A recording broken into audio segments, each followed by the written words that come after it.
Zunilda era una mujer sencilla, de esas que parecían tener fuerzas inagotables. Con 5 hijos pequeños a su cargo, cada día era una carrera contra el reloj. Levantar a los niños temprano, preparar el desayuno, enviarlos a la escuela, y después salir ella misma a trabajar en lo que podía para llevar el sustento. Aunque la vida nunca le regaló lujos, había aprendido a dar gracias por lo poco que tenía y, sobre todo, por la sonrisa de sus hijos. Vamos a orar antes de comenzar. Señor, hoy presentamos delante de ti a cada persona que escucha estas palabras y que ha sentido que la vida duele demasiado. Tú conoces las noches en vela, los pensamientos oscuros, las lágrimas derramadas en silencio. Te pedimos que tu luz entre en la historia de cada uno. Que este tiempo sea un encuentro contigo, fuente de vida y esperanza. En el nombre de Jesús. Amén. Y antes de avanzar, quiero pedirte algo especial. Si aún no lo has hecho, suscríbete ahora mismo al canal. Eso nos permite seguir caminando juntos cada día, trayendo palabra fresca a tu vida. Y escribe en los comentarios una frase corta de fe, algo como, Dios me sostiene. Tus palabras pueden ser justo la chispa de esperanza que alguien más necesita leer hoy. Pero un día todo cambió. La enfermedad tocó a su puerta y se llevó lo más preciado que tenían esos niños, a su madre. La ausencia de Zunilda dejó un vacío imposible de llenar. La casa que antes estaba llena de voces infantiles se convirtió en un espacio de incertidumbre. Los más pequeños no entendían por qué su mamá no volvería, y los mayores miraban con miedo el futuro. La muerte de Zunilda no solo significaba la falta de un abrazo o de una comida caliente, también traía la gran pregunta que todos evitaban pronunciar en voz alta: ¿qué será ahora de estos niños? Porque aunque hubiera vecinos, conocidos y hasta algún rostro familiar que apareciera para ayudar, la verdad es que nadie podía ocupar el lugar de una madre. Y en ese espacio vacío, el destino de cada uno de ellos quedó abierto, como páginas en blanco que el tiempo se encargaría de escribir. La historia que hoy vamos a escuchar parece sacada de una película, pero refleja la realidad de muchas familias. Una madre llamada Zunilda, mujer fuerte y luchadora, había criado a sus 5 hijos con lo poco que tenía. No era perfecta, pero siempre buscaba la manera de que en la mesa no faltara el pan y que en el corazón de sus pequeños hubiera amor. Ellos eran su razón de vivir, su motivo de levantarse cada mañana. Sin embargo, la vida dio un giro inesperado.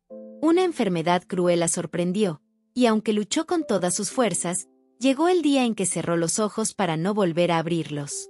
Esa casa que antes rebosaba con la voz de mamá quedó marcada por un silencio que pesaba en cada rincón. Lo que nadie sabía era que ese silencio no solo traía tristeza, sino también incertidumbre y peligro. Porque cuando unos niños quedan huérfanos tan temprano, nadie puede asegurar cuál será su destino. Recuerdo que al narrar esta parte de la historia se me hace un nudo en la garganta, porque pienso en esos 5 pequeños, cada uno con su carácter, con sus sueños de niño, enfrentando de repente un mundo demasiado grande y cruel. Algunos vecinos se preguntaban, ¿quién cuidará de ellos? ¿Qué será de sus vidas? Y aunque alrededor había rostros conocidos, lo cierto es que ninguno podía llenar el vacío que dejó la ausencia de una madre. Hasta ese momento parecía una tragedia común, la pérdida de una madre demasiado joven. Pero lo que nadie imaginaba es que la vida de una de esas hijas cambiaría de manera drástica. Un cambio tan profundo que marcaría no solo su presente, sino también las generaciones que vendrían después. Yo soy Yesenia, una de las hijas de Zunilda. Tenía apenas 12 años cuando mi madre partió. A esa edad, una niña debería estar pensando en juegos, en la escuela, en sueños sencillos. Pero a mí me tocó pensar en la ausencia, en la orfandad, en la pregunta que me taladraba cada noche: ¿quién cuidará de mí ahora? Al principio todo era confusión. Recuerdo mirar el cuarto vacío de mamá y esperar verla entrar, como si nada hubiera pasado. Recuerdo abrazar su almohada y sentir que todavía guardaba el aroma de su cabello. Pero cada día me despertaba con la misma realidad. Ya no estaba. Lo más difícil no era la falta de comida o la ropa que empezaba a gastarse. Lo más duro era el vacío en mi corazón, un vacío que nadie podía llenar. Alrededor había gente conocida, vecinos, familiares, incluso amigos cercanos de mamá que venían a visitarnos, pero ninguno podía ocupar su lugar. Y dentro de mí había un silencio que gritaba más fuerte que cualquier palabra. Con 12 años empecé a sentirme invisible, como si mi vida hubiera dejado de importar. Había noches en que lloraba hasta quedarme dormida. Había días en que sonreía frente a mis hermanos para que no notaran lo rota que estaba por dentro. Y mientras más trataba de esconder mi dolor, más pesada se hacía la soledad. Yo no entendía entonces que lo que estaba viviendo me marcaría para siempre. No sabía que las heridas que se abren en la niñez a veces se convierten en cicatrices que uno carga en la adultez. Y aunque en ese momento nadie lo veía, algo oscuro ya comenzaba a rodear mi vida. El tiempo siguió corriendo y yo, Yesenia, empecé a notar que la vida no se detenía para llorar conmigo. Mis hermanos encontraban maneras de distraerse, los vecinos seguían con su rutina, y hasta los amigos cercanos de mamá venían a la casa como si todo continuara igual. Yo fingía normalidad, pero por dentro sentía que llevaba una carga demasiado grande para mi edad. Fue en esos días cuando lo impensable sucedió. Una persona en quien confiábamos, alguien que yo veía casi como familia, se acercó con palabras amables que escondían un propósito torcido. Lo que comenzó como gestos de cuidado se transformó en un dolor profundo que nunca debía haber vivido a mis 12 años. Yo no tenía las palabras para describirlo, pero sabía que algo en mi vida se había quebrado para siempre. Me sentía atrapada. No podía contarle a nadie. El miedo me paralizaba. Había amenazas sutiles, frases que me dejaban claro que si hablaba, las cosas serían peores para mí y para mis hermanos. Así fue como me guardé el secreto más amargo de mi niñez, un secreto que me hizo sentir más sola que nunca. Recuerdo las noches en que abrazaba la sábana y le decía adiós en silencio. ¿Por qué yo? ¿Por qué permitiste esto? No entendía cómo, en medio de tanta necesidad, la vida me había golpeado con una traición tan cruel. Y lo peor era que, aunque el mundo no lo sabía, yo tenía que levantarme cada mañana, aparentar fortaleza frente a mis hermanos, e ir cargando una herida invisible.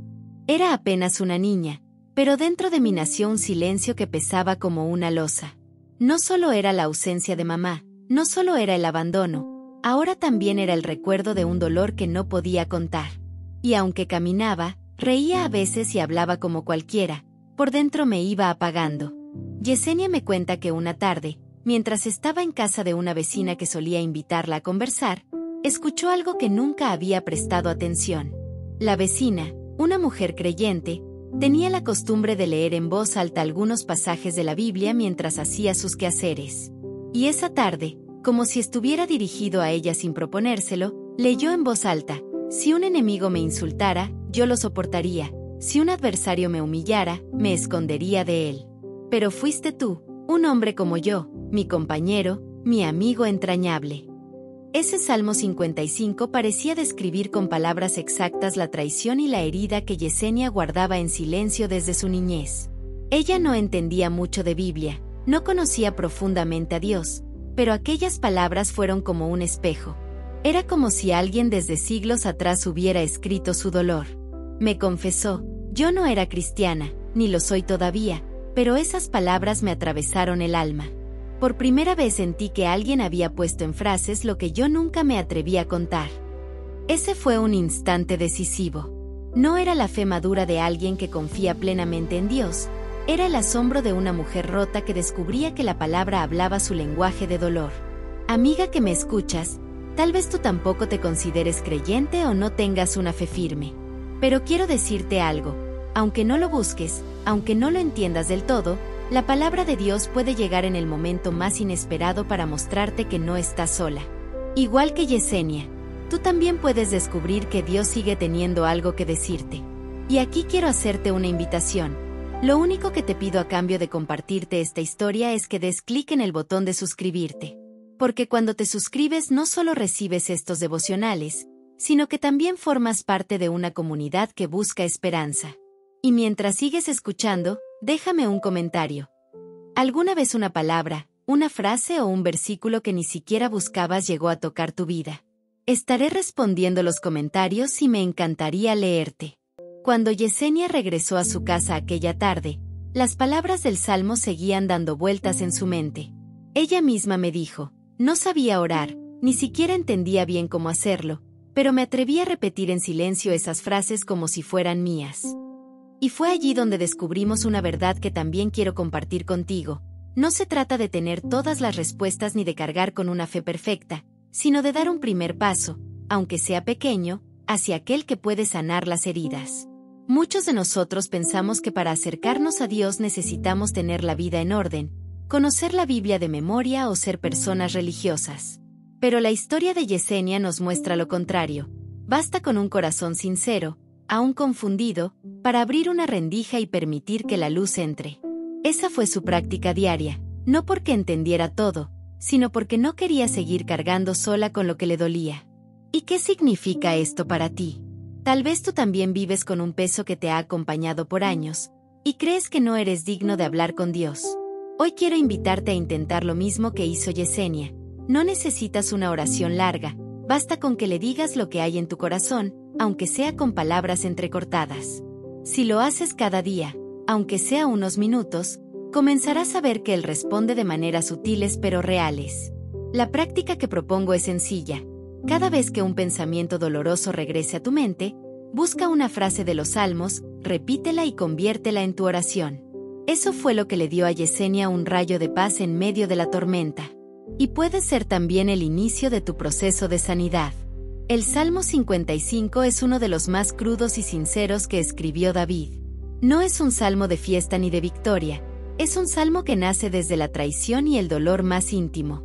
David dice en el verso 12 al 14, «No me afrentó un enemigo, lo habría soportado, ni se alzó contra mí el que me aborrecía, pues me habría ocultado de él, sino tú, hombre, al parecer íntimo mío, mi guía y mi familiar, que juntos comunicábamos dulcemente los secretos y andábamos en amistad en la casa de Dios». Estas palabras parecen describir con precisión lo que vivió Yesenia. No fue un desconocido el que le arrancó la inocencia, no fue un enemigo que ella podía evitar, fue alguien cercano, alguien que entraba en su casa con rostro de confianza. Esa es la herida más profunda, el golpe inesperado que viene de quien menos lo esperabas. David no se quedó callado, él llevó su dolor a Dios sin filtros. En el verso 17 confiesa, «Tarde, mañana y a mediodía oraré y clamaré, y Él oirá mi voz». Allí está el puente entre la experiencia de Yesenia y la de David. Ella no entendía cómo orar, pero en medio de su oscuridad se atrevió a clamar. Y al hacerlo, sin darse cuenta, estaba caminando por la misma senda que recorrió David, la senda de llevar el dolor a aquel que escucha. Y el corazón del Salmo está en el verso 22. «Echa sobre Jehová tu carga, y Él te sustentará, no dejará para siempre caído al justo». Ese es el giro que necesitamos entender. No se trata de negar lo que duele, sino de ponerlo en las manos del Dios que no abandona. ¿Lo ves? La Biblia no presenta héroes intocables, presenta hombres y mujeres que lloraron, fueron traicionados, cargaron culpas y miedos, pero encontraron en Dios un refugio real. Yesenia todavía no lo entiende del todo, pero cada vez que repite ese salmo, es como si abriera una grieta en la oscuridad por donde entra la luz de la esperanza. Y tal vez tú, que estás escuchando este devocional, sientes que tu historia también tiene grietas, traiciones o recuerdos que todavía sangran. El Salmo 55 no es un poema bonito, es un grito desgarrador convertido en oración. Y esa es la invitación, que tú también conviertas tu grito en oración. Hoy la vida de Yesenia nos recuerda algo profundo. Aunque ella no era creyente, aunque nunca buscó refugio en Dios, hubo un momento en que un versículo suelto, escuchado al pasar, se quedó grabado en su mente como una semilla. Y esa semilla, con el tiempo, fue la puerta para que su corazón no se apagara por completo. Tal vez tú estás escuchando estas palabras y no tienes todas las respuestas, quizás ni siquiera sientes que tengas fe. Pero quiero decirte algo, aún así, Dios está más cerca de lo que imaginas. Lo único que necesitas es abrirte a esa posibilidad. La fe comienza con un paso pequeño, con una frase sencilla, con un susurro de tu corazón que diga, «Señor, si estás ahí, no me sueltes». Yesenia sigue luchando, pero ya no como aquella niña marcada por la tragedia, sino como una mujer que descubrió que el refugio más seguro no está en los recuerdos ni en los seres humanos, sino en los brazos de Dios. Y tú también puedes comenzar ese camino. No necesitas entenderlo todo, basta con atreverte a creer que Él puede tomar tu dolor y transformarlo en fuerza. Vamos a orar juntos. Señor amado, te presento la vida de cada persona que ha escuchado esta palabra. Tú conoces sus heridas, sus recuerdos, sus traumas y sus batallas silenciosas. Te ruego que traigas esperanza donde solo hay oscuridad, que plantes semillas de fe en corazones cansados y que recuerdes a cada uno que no están solos. Gracias porque en tu amor hay sanidad, hay refugio y hay vida nueva. En el nombre de Jesús. Amén. Antes de irte, quiero pedirte algo muy especial. Si este mensaje tocó tu vida, suscríbete ahora mismo a este canal para que sigamos compartiendo juntos palabra de esperanza. Déjame un comentario, aunque sea una frase corta, como Dios me sostiene o Él es mi refugio, porque tus palabras pueden ser una chispa de ánimo para otros. Y no te vayas todavía. En la pantalla tienes otro video que puede seguir edificando tu corazón. Haz clic en él y acompáñame en este camino de fe. Nos vemos en el próximo devocional.